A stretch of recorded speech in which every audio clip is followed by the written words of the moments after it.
L'an dernier, pour les 50 ans du département Arts et technologies des médias au Cégep de Jonquière, le couloir principal du pavillon Joseph-Angers s'est transformé en une véritable exposition vintage, mettant en valeur les débuts du programme.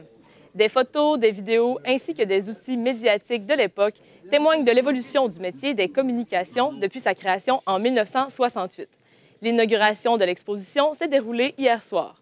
Après plus de 40 ans de carrière comme professeur en actualité, Henri Vieux vient partager ses souvenirs. Bonjour, Monsieur Vieux. Bonjour, madame. Vous faites partie de l'exposition. On vous voit sur un petit écran racontant un peu l'histoire de l'évolution. Vous voulez dire que je fais partie des meubles, c'est ça? Pas tout à fait, non. Parce que vous êtes là aujourd'hui, vous êtes encore là pour en témoigner. Qu'est-ce que ça vous fait de vous voir comme ça, en faisant partie de l'exposition? Ah, c'est déprimant. C'est vraiment déprimant. Comme on dit, ça ne rajeunit pas.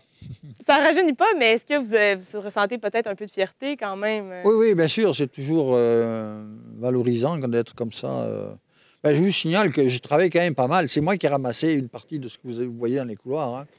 Comme j'étais assez ramasseux, comme on dit au Québec, j'avais l'idée qu'un jour, peut-être, on vivrait assez longtemps pour pouvoir exposer tout ça. Et puis, effectivement, que les jeunes d'aujourd'hui puissent voir un peu d'où on vient, d'où ils viennent. Parce que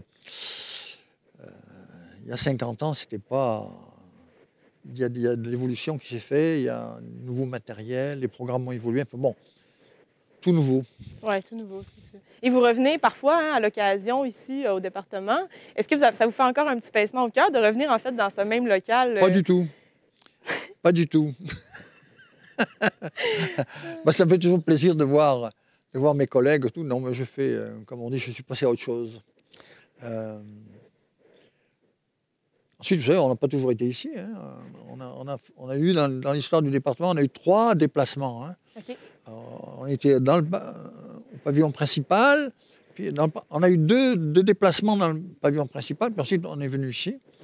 Et donc, on était un peu nomades. Hein. Oui.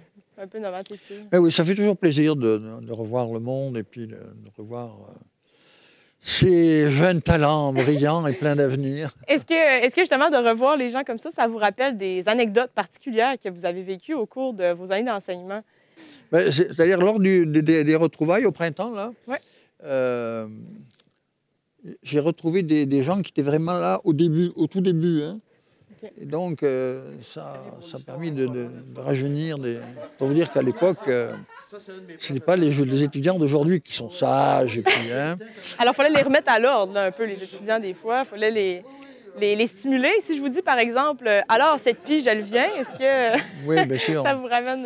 Ça, c'était un gag là, que je faisais. À l'époque, c'était le vendredi. C'est toujours pareil. Le vendredi, ils bouclaient la pige. Alors, donc, je venais voir un peu où c'est que... Comme j'enseignais à l'époque pas très loin, la salle d'actualité était quasiment en face du local de la presse. On venait faire un tour pour voir si tout allait bien. Ouais, la proximité avec les élèves, on surveillait qu'ils faisaient du Oui, bon travail. vous savez, à l'époque, les cours d'actualité, moi je les avais pendant 2 ans, hein, continuellement. Donc, ça créait des liens quand même. Et puis je me suis toujours intéressé aux autres disciplines. D'ailleurs, à une époque, j'ai enseigné l'écriture journalistique. Ouais. Donc, ce qui fait que... C'était quand même de circonstances. Oui, je n'étais pas enfermé dans ma discipline. Hein. Ben non, c'est ça. Puis là, vous parliez d'actualité. Est-ce que vous suivez toujours l'actualité Oui, là, c'est difficile de ne pas la suivre avec M. Trump. Hein, Oui, est-ce qu'il y a quelque chose qui vous a retenu au Saguenay aussi, ici? Qu'est-ce qui fait que vous êtes, avec les années, est-ce que vous avez déjà eu l'occasion de partir ou vous avez décidé finalement de rester? Qu'est-ce qui vous retenait à l'enseignement c'est ici? une histoire de cœur, ça. En fait, je ne devais pas rester du tout. Je devais rester à peu près 1 an ou 2 ici. Je devais aller en Australie. Sauf que j'ai rencontré la femme de ma vie. Enfin, que ça s'est arrêté là. Les voyages. Les voyages ont... Mais maintenant, je voyage, mais pas pour sortir du Saguenay. Mais il faut saisir les occasions. Voyez, oui. Hein? On saisit les occasions de revenir au département. Puis aussi, en parlant de ça, qu'est-ce que ça vous fait, en fait, de revoir des élèves que vous avez eus qui sont devenus des enseignants ou même des techniciens? C'est toujours... oui, excusez-moi. Oui, ça me fait plaisir. Mais je pensais aux étudiants qui ont performé dans la vie, qu'on voit à la télévision, qu'on voit un peu partout. Aussi. Bien sûr, c'est toujours plaisant de voir que la maison, non seulement forme des étudiants, mais forme la relève, voyez-vous. Donc, il y a une tradition qui s'installe à la technique, à l'enseignement, tout ça, c'est bien. Il y a comme une continuité. Hein. Ah ouais. Il faut pas... Les grandes institutions ont toujours un esprit maison, comme on dit. C'est-à-dire qu'il y a des traditions qui se perpétuent, comme le couloir. Là. Comme le couloir. Ouais, et puis donc, c'est ça qui est bien. C'est ça qui fait l'esprit. Il fait qu'on a l'impression d'appartenir à quelque chose de vivant, hein, et qui évolue. Parler d'une famille, ça a été une partie de votre famille, vous aussi, ATM. Comment vous voyez ça avec le recul dans les années? Est-ce que ça a été une partie forte de votre vie? Ben, une famille, il ne faut pas exagérer quand même. Hein. même si on était très proches. Ouais. Mais oui, c'était ce que les militaires appellent un esprit de corps. Hein. C'est-à-dire qu'on a l'impression que, surtout en ATM, il y a eu, très tôt, il y a eu des traditions, il y a eu des... Les gens d'ATM, dans le collège, étaient différents des autres. Ouais. Hein. Je me souviens d'un prof de philo qui disait « Moi, j'aime bien avoir quelques étudiants dans mes cours parce que ça permet d'animer, les autres sont à mort. Bon. Tandis que les gens d'ATM, ils aiment ça discuter, argumenter, tout ça, donc c'est bien. Alors, oui, c'est fait. Puis il y a eu des traditions qui sont mises en place. Par exemple, un truc qui n'existe plus, c'est bien dommage, le gala des Alfreds. Le gala des Alfreds, oui. Chaque année, les étudiants, au début c'était un petit truc, les étudiants se faisaient un petit party pour faire des blagues entre eux.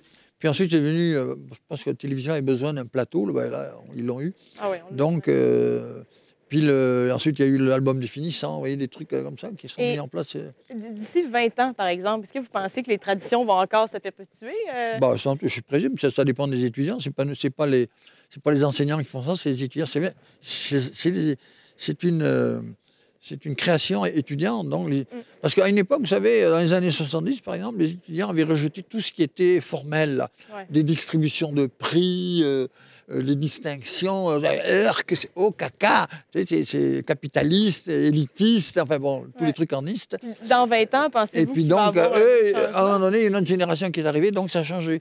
Alors je présume que maintenant, ou dans quelques années, ce sera autre chose. C'est ça, quand on a une certaine longévité, ben, il faut s'attendre à ce que les choses ne restent pas pareilles. Hein. Non, c'est ça. Il faut s'attendre à devoir accepter l'évolution. Ouais. Bien, merci beaucoup, Monsieur Vieux, d'être venu nous parler sur le plateau, de nous avoir partagé aussi vos bons souvenirs, comme ça, c'est fantastique, et de vous être investi auprès, bien sûr, des élèves, des étudiants pendant tant d'années.